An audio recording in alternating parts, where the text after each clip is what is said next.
My name is James Williams Jr. This is Company Habit number 2. I'm making a two-part video. Um, this is not for children. This is not for the faint of heart.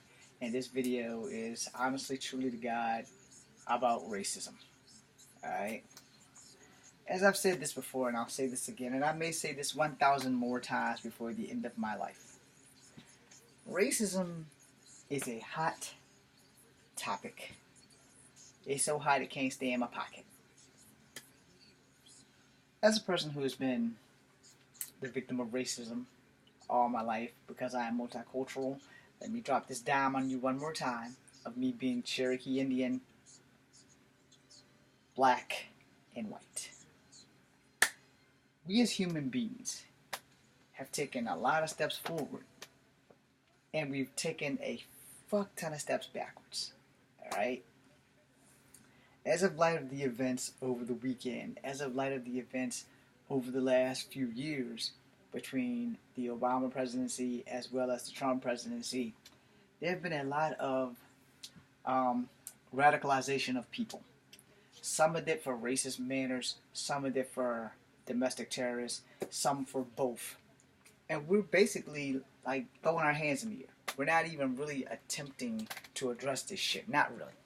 Because if we were really attempting to address this shit, you'd think that there would be more things like what Chuck Todd was doing this weekend before it was like completely cut off. Yeah, because I didn't get to see the end. It just went to like some home cooking stuff. So over the weekend, we know that we had two domestic terrorist attacks. All right, one in Dayton and one somewhere else. And then just last night, motorcycle backfiring sent the streets of New York into a terrorized panic.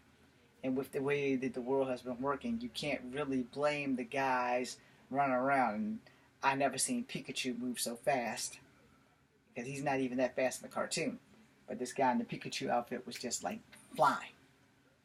That's not exactly here or there on this racism kick. So let me explain racism to all of you people who have never been a victim of racism yet. I also pray that you are never a victim of racism. But racism in itself is hating someone because of their skin color or their cultural differences, as in, I don't like Chinese people because they eat dogs. Alright? Now, here's the thing on that. I've never met a Chinese person that ever ate a dog or a cat that I know of. And truth be told, when I was a child, the first time I've had Chinese food, they shut the place down for having cats in a barrel of ginger, which was ironic that I had the chick fried rice. Alright, now that's not here or there. But stereotypes and racism almost go hand in hand. Alright, they really do. And a lot of people hate people of different ethnicities just due to stereotypical bullshit. And I've had this conversation with people before, and you can't hate one group of people because of the actions of one person, which is more or less what leads to racism in the first place. I don't like Chinese people. I don't like Japanese people. I don't like Koreans. Well, here's a newsflash for you.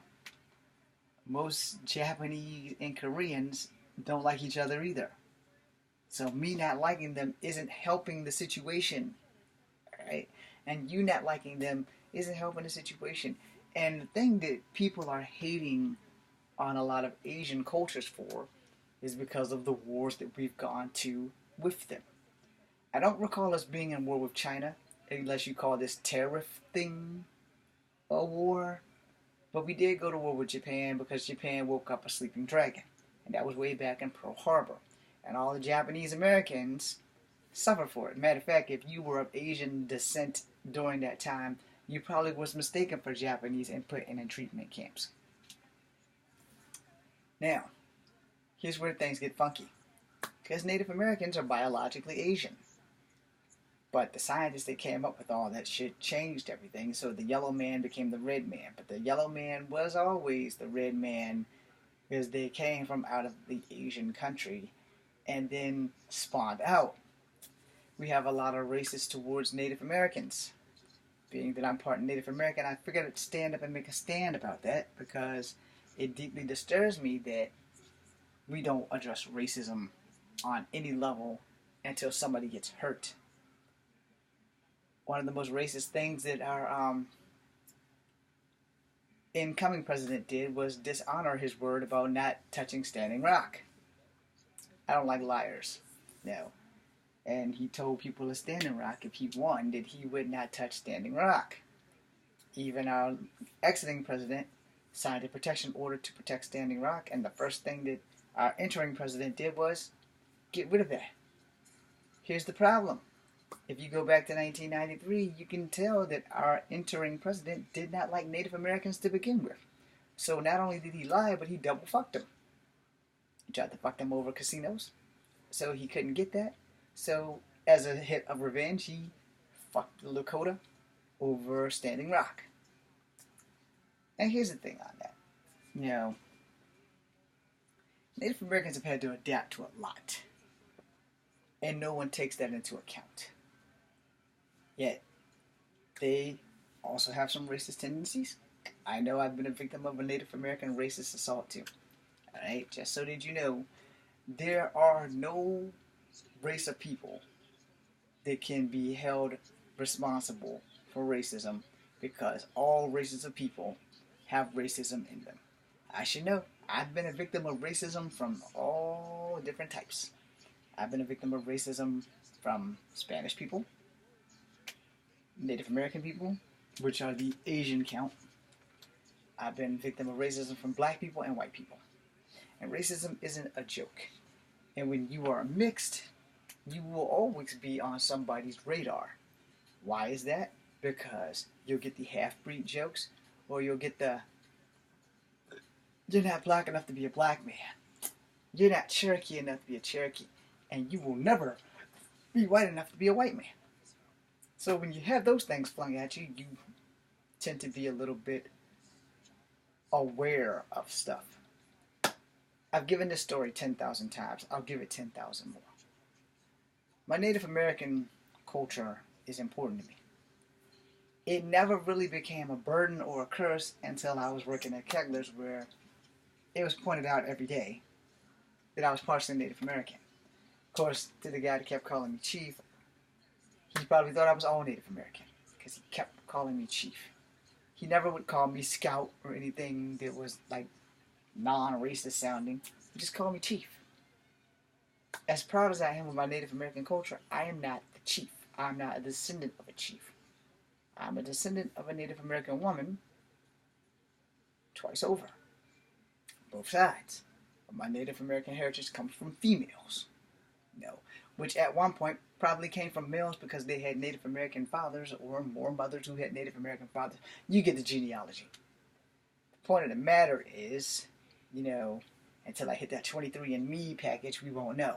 But the point of the matter is that racism has been here for a very long time.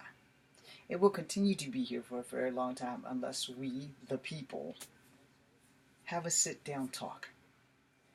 Racism leads to these domestic terrorist groups trying to kill white people and trying to kill black people and trying to kill Asians and strapping bombs to their chests and strapping bombs to their boxers and shit and planes and trying to kill us all. But racism is homegrown. You know, if you're raising your child to be a racist, first off, shame on you. Second off, if you love your child and you want them to stay safe, raising them as a racist is a very bad idea because you don't know what they're going to say when they leave you. You really don't. Example of that, when I was in the 4th grade and I punched a girl in the mouth for calling me a nigger, and God bless the principal who told me, you know, I'm not going to get you, you're not going to be in trouble because you kind of did the right thing, but you kind of went about it the wrong way. Which was true. But at the time, it happened so fast, you know, my hand just said, pow, you know. And before I knew it, there was blood on my hand, and as I put it back down to my side, there was blood trickling out her mouth. I have never really forgiven myself for doing that. Alright? And I probably never will. But I will say this, in all things that are holy and all things that are great, you know, we have to understand that when you do one act of racism, you do a fuck ton of racism. And we as people have to understand it. You cannot change the race of a person. You can't. And I really wish we would stop trying. Okay? I really do. Here's the thing. So a couple of videos ago, I was thinking I should put on war paint, get a Native American outfit, and just build myself as a Native American. But I'm not just a Native American. I'm also black. I also mentioned in that video that people have been giving Rock a hard time because he's always doing more Samoan stuff than black stuff.